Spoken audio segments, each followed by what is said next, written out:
مو ظاهرة سلبية الأخ رئيس لما يكون عندي 115,000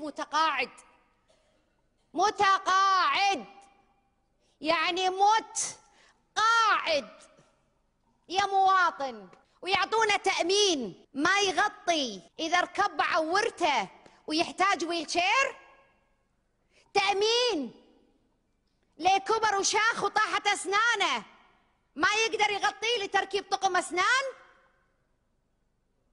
تأمين إذا كبر وشاخ قلبه وتعب ويبي يركب دعامات أو بطارية أو يبدل شريان ما يغطيه،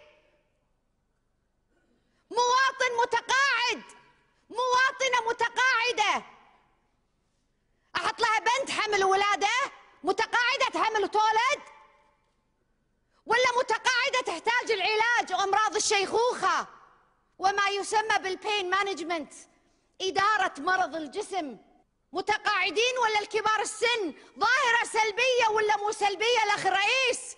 الإهمال في مستشفياتنا كاهو الأميري، أنا أكلمكم أمي توفت من أسبوع، إهمال غير عادي، أمي لآخر لحظة اللي كان ينعطى لها في خشمها ما كان أكسجين، كان هواء لأن الجهاز خربان وإحنا ما ندري.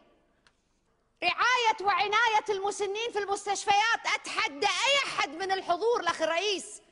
أنا يا مواطنين قاعدة أوجه لكم كلامي لأن الكلام لكم. واضح أن الحكومة لن تستمع لأنها كاهي مو موجودة إلا ببعض الوزراء الموجودين. أواجهكم بمشاكلنا. منو فيكم معانا من مسن في عائلته يلقى الإهمال في المستشفيات؟ لقيتها وشفتها وشهدتها، شفتها مع خواتي الكبار وأمي، شفتها مع الأصدقاء، شفتها مع جيراننا اللي يمنا بالعمومي. الإهمال لكبار السن. متى يكون هناك قانون واضح لحقوق مريض